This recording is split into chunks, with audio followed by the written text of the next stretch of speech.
Chandrababu ఇంటికెళ్లి congrats చెప్పారట junior NTR. Nara Chandrababu Naidu ఇంటికి వెళ్లి మరి బాబాయ్‌కి శుభాకాంక్షలు అందించారట.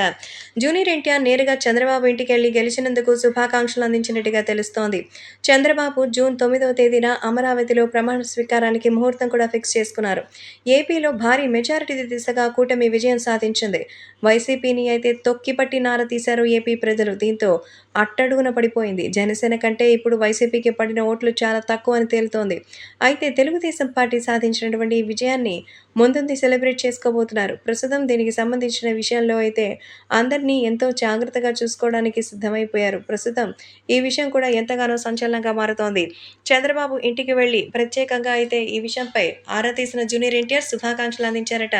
మిమ్మల్ని అరెస్ట్ చేసి ఆ టైంలో చాలా తప్పు చేశాడు జగన్. ఆ తర్వాత మరి మీరు ఇబ్బందుల్లో ఉన్నప్పుడు కావాలనే మరింత ఇబ్బందులు పెట్టారు.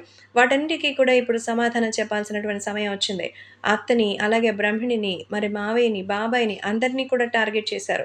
ఎవరిని వదిలిపెట్టకూడదు. ఖచ్చితంగా ఈ నేపథ్యంలో మరి జూనియర్ ఎన్టీఆర్ అయితే సవాలు విసిరారట. నారా చంద్రబాబు నాయుడికి శుభాకాంక్షలు చెప్తూ ఎవరిని వదిలిపెట్టకూడదని, ఖచ్చితంగా లోకేష్ రెడ్ బుక్‌లో లాగా ఎవరైతే అధికారంలో ఉంటూ తమ అధికార దుర్వినియోగానికి పాల్పడ్డారో వాళ్ళందరికీ కూడా ఖచ్చితంగా శిక్ష పడాల్సిందేనని జూనియర్ ఎన్టీఆర్ కూడా చంద్రబాబుతో ఈ విషయంపై మాట్లాడారట.